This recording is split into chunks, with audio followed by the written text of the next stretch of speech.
नमस्कार, श्री स्वामी समर्थ। आज आपण श्रीकृष्ण जन्मोत्सवाबद्दल संपूर्ण माहिती पाहणार आहोत। कधी आहे जन्मोत्सव व महत्त्व, पूजाविधी, व्रत कसे करावे ही संपूर्ण माहिती आपण या व्हिडिओमध्ये पाहणार आहोत। त्यासाठी व्हिडिओ शेवटपर्यंत नक्की पहा व आपल्या मित्रपरिवारामध्येही शेअर करा। श्रावण पौर्णिमा, रक्षाबंधनाचा सण मोठ्या उत्सवात आनंदात साजरा करण्यात आला। यानंतर आता सर्वांना वेध लागले ते श्रीकृष्ण जन्माष्टमी, गोकुळाष्टमीचे। महाराष्ट्रात दहीहंडी मोठ्या प्रमाणात साजरी केली जाते। भारतीय संस्कृती आणि परंपरा यामध्ये श्रीकृष्ण जन्मोत्सवाचे महत्त्व आणि महात्म्य अनन्यसाधारण आहे। गोकुळाष्टमीचे व्रताबाबत जाणून घेऊया। श्रावण वद्य अष्टमी या तिथीला मध्यरात्री रोहिणी नक्षत्रावर मथुरेत कंसाच्या बंदीशाळेत श्रीकृष्णाचा जन्म झाला।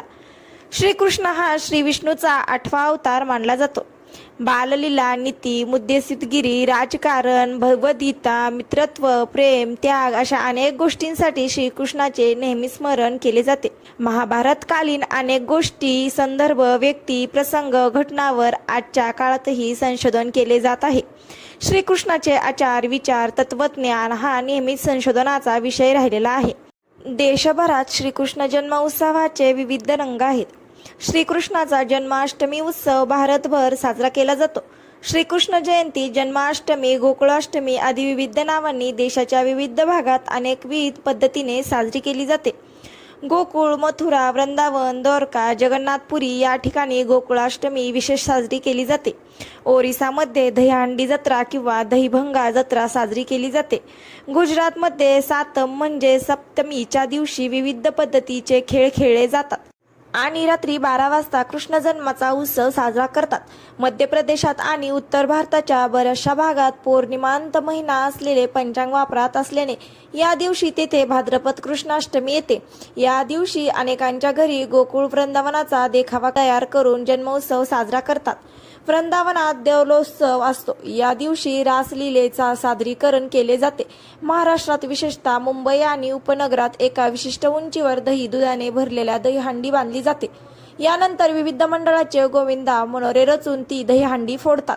श्रावण वद्य अष्टमी प्रारंभ रविवार 25 ऑगस्ट 2024 रोजी उत्तर रात्र 3:39 श्रावण वद्य अष्टमी सांगता सोमवार 26 ऑगस्ट 2024 रोजी मध्यरात्री 2:19 श्रीकृष्ण जन्म उत्सव सोमवार 26 ऑगस्ट 2024 रोजी रात्र 12 वाजता।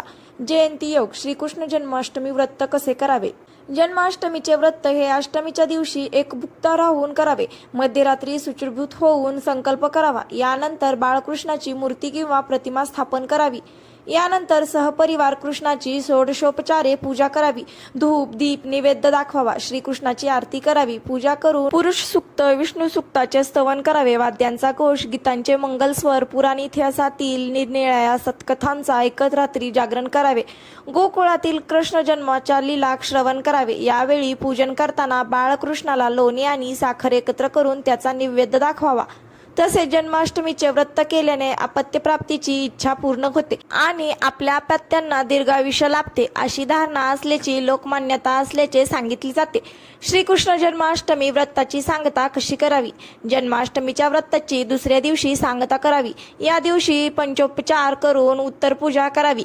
बाळकृष्णाला महानैवेद्य अर्पण करावा। याच दिवशी काला करावा। पोहे, ज्वारीच्या लाह्या, धान्याच्या लाह्या, लिंबू व आंब्याचे लोणचे, दही, ताक, चण्याची भिजवलेली डाळ, साखर, फळाच्या फोडी आदी घालून केलेला एक खाद्यपदार्थ म्हणजे काला हा कृष्णाला फार प्रिय होता। श्रीकृष्ण व त्याचे सवंगडी मिळून यमुनेच्या तीरावर हा तयार करीत असत व वाटून खात असत असे मानले जाते। तर मंडळी, अशा प्रकारे आपण श्रीकृष्ण जन्माष्टमी उत्सवाबद्दल संपूर्ण माहिती पाहिलेली आहे। तर तुम्हाला ही माहिती कशी वाटली कमेंट करून नक्की सांगा। आवडली असेल व्हिडिओला लाईक करा आणि अशाच माहितीपूर्ण व्हिडिओसाठी आपल्या चॅनलला सबस्क्राईब करायला विसरू नका। भेटूयात अशाच माहितीपूर्ण व्हिडिओ सोबत। तोपर्यंत धन्यवाद।